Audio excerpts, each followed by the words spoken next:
अस्सलाम वालेकुम वरहमतुल्लाहि वबरकातुह। साथियों, हमने जो सिलसिला शुरू किया है उस सिलसिले को बड़ी तहकीक और जानफशानी के साथ मेहनत करते हुए हम आपके लिए मुस्लिम खद्दावार शख्सियतों के बारे में अपने वीडियोस के जरिए जानकारी दे रहे हैं।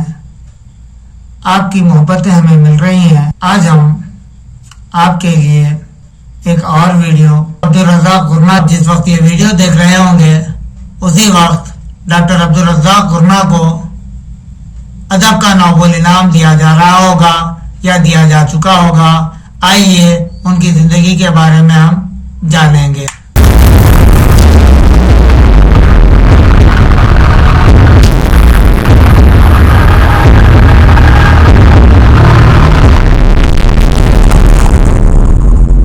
डॉक्टर अब्दुल रज़्ज़ाक़ गुरना को अपने अदब में नौआबादियाती निज़ाम की तहजीबों पर असरात और पनाहगज़ीनों की हालत ज़ार को उजागर करने के लिए अदब का नोबेल इनाम दिया गया।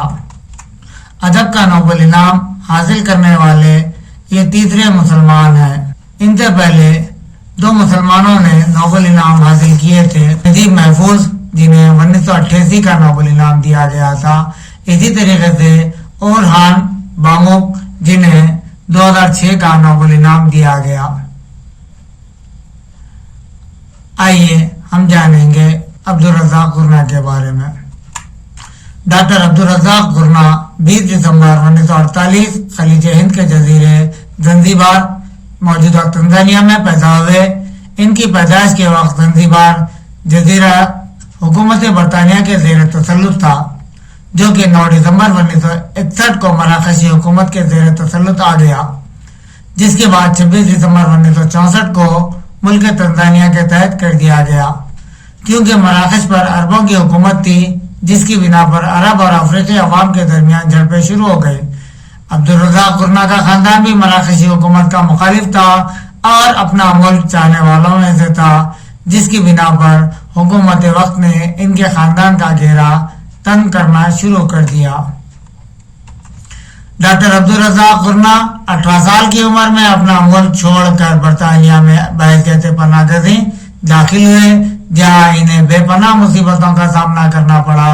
आखिर 25 अप्रैल 1977 ईस्वी को तंजानिया ने अपनी अवाम की उमंगों के मुताबिक नया कानून मंजूर कर लिया, लेकिन अब्दुल रज़्ज़ाक़ गुरना को अपने मुल्क वापसी के लिए तक इंतजार करना पड़ा और वो अपनी सरजमीन को आए तो इन्हें अपने बाप की जुदाई का दर्द सहना पड़ा। एक तो जिंदगी ने माँ बाप से जुदा किया और जब मिलने का मौका मिला तो वालिद की जिंदगी ने साथ छोड़ दिया। वो वापस बरतानिया चले आए। इनकी इब्तिदाई तालीम जंजीबार में ही हुई। ग्रेजुएशन की डिग्री क्राइस्ट चर्च कॉलेज कैलेंडबर्ग से तकमील की, जिसकी सनद यूनिवर्सिटी ऑफ लंदन ने जारी की। 1982 ईस्वी में doctor of philosophy university of Kent से हासिल की। 1980 में पेशा तदरीस से मुंसलिक हुए। बायरो यूनिवर्सिटी कानो नाइजीरिया में बतौर अंग्रेजी लेक्चरर अपनी अमली जिंदगी शुरू की, जिसको 1983 तक जारी रखा। 1983 के बाद बहैसियत प्रोफेसर बराए अंग्रेजी यूनिवर्सिटी ऑफ कैंटबर्ग में काम शुरू किया और वजीफे की उम्र तक इसी से मुंसलिक रहे। 2017 में 69 साल की उम्र में वजीफे पर सबकदोश हुए। इन्होंने अपने मज़ामीन, कहानियों और नावलों में दिल को छू लेने वाली तहरीरों के जरिए नौआबादियाती निज़ाम की तहजीबों पर असरात, पनाहगज़ीनों के मसाइल और इनसे रवा रखे जाने वाले इम्तियाजी सुलूक पर लिखा, जो इनकी मौजूदा पहचान बना हुआ है। इन्होंने इसके अलावा प्यार, मोहब्बत और रोमांस के उन्वानात पर भी कहानियां और नावल लिखे। इब्तिदा में इनकी तहरीर इनकी मादरी जुबान स्वाहिली में होती थी, जिसको बतदरीज तब्दील करते हुए इन्होंने अंग्रेजी में लिखना शुरू किया और अपने आप को मनवाया। इन्होंने अरबी और फारसी जुबान भी सीखी और इन जबानों में भी कई एक छोटी कहानियां तहरीर की। इनकी एक कहानी दी अरेबियन नाइट तहरीर की, जिसको गैर मामूली शोहरत मिली और बहैसियत मुतअद्दिद जुबानों के मुसन्निफ के इनको पहचान मिली। 20 साल की उम्र में इन्होंने लिखना तो शुरू किया اور اپنی شروعاتی ناول کی اشاعت کے لیے کئی ناشروں سے رجوع ہوئے، لیکن ان کی ناولوں کو چھاپنے سے انکار کر دیا گیا۔ آخرکار پی ایچ ڈی کی سند حاصل کرنے کے بعد ان کا پہلا ناول 1987 میں منظر عام پر آیا، جس میں انہوں نے نوآبادیاتی نظام سے ہونے والے گہرے اثرات، پناہ گزینوں کے مسائل و تکالیف کو قلم بند کیا۔ ناول پلگرمز اوے تھا۔ اسی طریقے سے ہم ایک اور ناول کے بارے میں دیکھیں گے، ایک اور ناول ڈوٹی، جو کہ بہت ہی مشہور ہوا۔ چوتھا ناول پیراڈائز کے نام سے انہوں نے شائع کروایا۔ پیراڈائز ناول ان کے شاہکار ناولوں میں سے ایک مانا جاتا ہے، جس کو بکر پرائز اور وائٹ بیرڈ پرائز کے لیے نامزد کیا گیا۔ ایڈمائرنگ سائلنس 1996 میں 1996 میں شائع کیا گیا، جس کو بکر پرائز کے لیے نامزد کیا گیا۔ ایڈمائرنگ سائلنس کے بعد ان کا ایک اور شاہکار ناول بیداسی کے نام سے شائع کیا گیا۔ اسی طریقے سے ہم آگے دیکھتے ہیں ڈیزرشن نامی ایک ناول جو 2005 میں شائع کیا گیا۔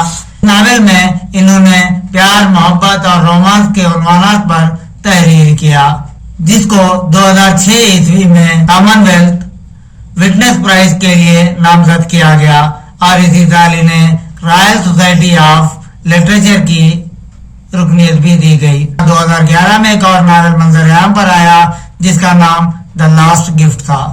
اسی طریقے سے ان کا 2017 میں ایک اور ناول منظر عام پر آیا، گریول ہیٹ کے نام سے۔ اسی طرح 2020 میں آفٹر لیفٹ کے نام سے ایک اور ناول شائع کیا گیا۔ ان کے ناولوں اور کہانیوں میں اختتام اور کلائمیکس کو خاری پر چھوڑ دیا جاتا ہے، جو ان کے ناولوں کی انفرادیت ہے۔ 7 اکتوبر 2021 کو ان کی زندگی کا وہ عظیم دن آیا جب یہ اعلان کیا گیا کہ نوبل انعام برائے ادب کے لیے ڈاکٹر عبدالرزاق گرنا کا انتخاب کیا گیا ہے، اور ان کو 10 دسمبر 2021 کو ایک پرتکلف تقریب میں دیا گیا۔ ان کے حالات زندگی کا سرسری جائزہ لینے پر پتہ چلتا ہے مصیبتیں تو زندگی میں آتی جاتی رہتی ہیں، اپنی قابلیت کو استعمال کرتے ہوئے آگے بڑھا جا سکتا ہے۔ ہمارے چینل علی شاہ اکیڈمی کے ذریعے ہم یہ امید کرتے ہیں ہر وقت اپنی قابلیت کے لحاظ سے اپنے خود کی اور ملت کی کامیابی کا ذریعہ بننے کی کوشش کریں گے۔ ہم اپنی تمام تحقیق اور محنتوں کو یکجا کرتے ہوئے آپ کے لیے مسلم خطاوار شخصیتوں پر ویڈیوز کا سلسلہ جاری رکھے ہوئے ہیں۔ امید کرتے ہیں آپ ہماری حوصلہ افزائی کرتے ہوئے ہمارے چینل کو سبسکرائب کریں گے اور حاصل مواد کو دوسروں تک شیئر کریں گے۔ ساتھیوں، ہم یہ بھی امید کرتے ہیں کہ ان ویڈیوز میں ہونے والی کمیوں کو آپ کمنٹس کے ذریعے اجاگر کریں گے۔ آج کے لیے اتنا ہی۔ اللہ حافظ۔